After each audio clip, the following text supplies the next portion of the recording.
लक्षात ठेवा, जर M3 19 पॅटर्नचा तुम्ही आत्ता पुन्हा देताय म्हणजे आपण तिसऱ्या वेळा M3 देतो, म्हणजे आपलं बेसिक वीक आहे. आपण अभ्यास करतोय पण आपलं बेसिक वीक आहे किंवा स्ट्रॅटर्जी चुकते, त्यामुळे M3 बॅकलॉग राहतो. व्हिडिओच्या शेवटला एक बोनस टिप पण तुम्हाला देणार आहे, ते बोनस पॉइंट साठी हा व्हिडिओ नक्की बघा.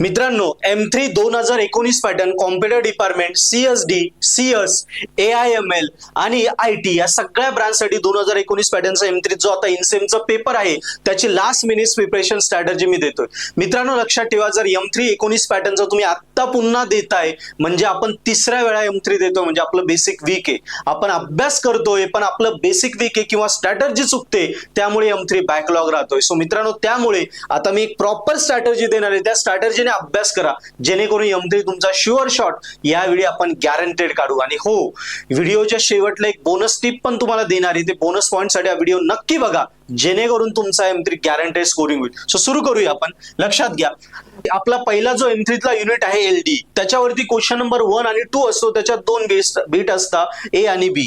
आता ऑप्टिमाइज स्टडी कसा करायचा की जेणेकरून 2-3 दिवस स्टडी करून आपण इनसेम स्कोरिंग करू शकतो. लक्षात घ्या, LD मध्ये व्हेरिएशन ऑफ पॅरामीटर फिक्स प्रश्न आहे, 5 मार्कला येणार म्हणजे येणारच. आता पुढे आहे कॉची लिजेंड्री, LD ला VOP ला जोडून येणारे हे 2 प्रश्न आहे. आता यांच्यापैकी बघा, लिजेंड्री थोडा टफ आहे, त्याला स्किप करा. कॉचीस सोपा आहे. सो VOP आणि कॉचीस जर केला, हे दोघं A बीट मध्ये येतात, 5 आणि 5 10 मार्क आले. कॉचीस साठी थोडंफार शॉर्टकट मेथडचा बेस आहे, शॉर्टकट मेथड थोड्या बघून घ्या, मग कॉचीस तुम्हाला सोडवता येईल. आता B सेक्शन मध्ये जेव्हा येतो आपण त्यावेळी बघा, मल्टीप्लायर आणि ग्रुपिंग या दोघांपैकी एक प्रश्न येतो. या दोघे एकदम सोप्या मेथड आहे, 5-6 प्रॉब्लेम आहेत, तेवढेच करा, त्यातलाच एक रिपीट होतो. आणि सायमल्टेनियस डिफरन्शियल इक्वेशन ही खूप टफ टॉपिक आहे, त्यामुळे मी सांगेन हा स्किप करा, याला जा. सो बघा, हे 5 10 आणि 5 15 मार्क, 15 पैकी 15 मार्क पडतात. पण अजूनही समजा कॉचीज मेथड थोडी टफ आहे, कारण त्याच्यासाठी शॉर्टकट मेथड पण करावे लागतं. 5-6 शॉर्टकट मेथड केल्यानंतर कॉचीज मेथड जमते. मग एकदमच सोपं करायचं झालं तर हे VOP चे 6-7 प्रश्न येते, मल्टीप्लायर ग्रुपिंगचे 5-5 प्रश्न. एवढं केलं तर हार्डली आपलं 5-1 तासामध्ये हे 5 आणि 5 10 मार्क सिक्युअर होता. हा ऑप्टिमाइज स्टडी झाला. आणि ज्याला आउट ऑफ घ्यायचे 15 पैकी 15 त्याने कॉचीज कव्हर करून घ्या, कॉचीज साठी मग शॉर्टकट मेथड कव्हर करून घ्या. पण एकदमच सोपं झालं तर VOP आणि मल्टीप्लायर ग्रुपिंग एवढंच जायचंय, लिजेंड्री आणि सायमल्टेनियस सोडून द्यायचं. लक्षात घ्या, स्ट्रॅटर्जी प्रॉपर पाहिजे, काय करायचं ते महत्वाचं, सगळं करून चालणार नाही. कळतंय? सिलेबस ओरिएंटेड जायचं नाही, आपल्याला स्ट्रॅटर्जी ओरिएंटेड जायचंय. सो या पद्धतीने LD चे आपले 10 मार्क सिक्युअर होतात, जे कुठलाही मुलगा जो बॅकलॉग आहे, ज्याला बेसिक वीक आहे, तो पण क्लिअर करू शकतो. आता पुढे येऊया, युनिट नंबर 2, त्याच्यात 2 चॅप्टर येतात, फुरियर आणि झेड ट्रान्सफॉर्म. आता याच्यात लक्षात घ्या, फुरियर ट्रान्सफॉर्म हा टफ टॉपिक आहे. याच्यामध्ये हार्डकोर इंटिग्रेशन असतं, लिमिट पुट करा, फॉर्म्युलीज वगैरे, इव्हन ऑर चेक करा, त्यामुळे फुरियर मध्ये मुलांकडून चुका होता. मग फुरियर आत्ता मी सांगतो तुम्हाला, एक स्ट्रॅटर्जी अशी राहील की फुरियर जर स्किप केला तुम्ही पूर्ण तरी चालेल, त्याऐवजी तुम्ही झेड ट्रान्सफॉर्मला जा. झेड ट्रान्सफॉर्म मध्ये पण जवळजवळ 6-7 मेथड आहेत.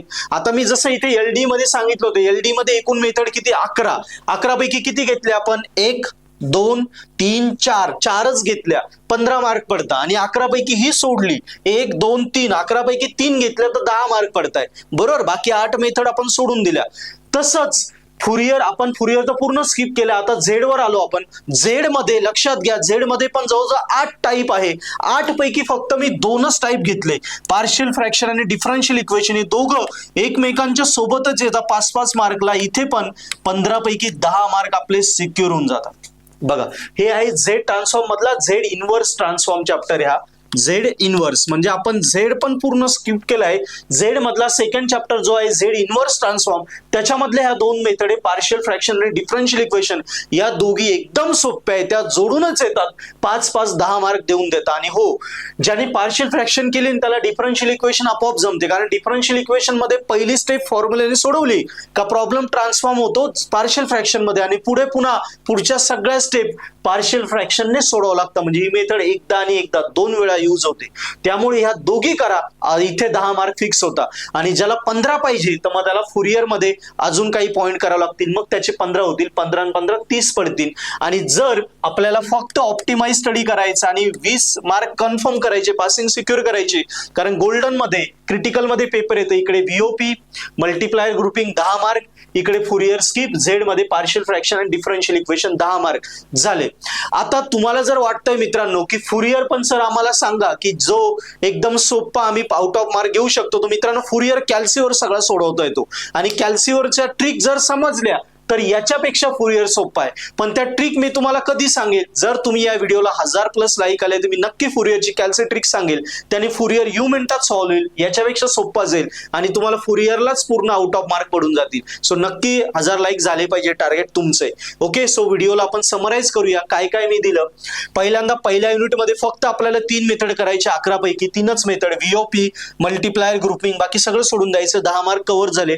आणि युनिट 2 मध्ये फुरियर स्किप केलं आपण. जर ती ट्रिक लागली तर 1000 लाईक द्या, मी ट्रिक देतो, मग हे स्किप करू फुरियर करू, कॅल्सीवरच होऊन जाईल.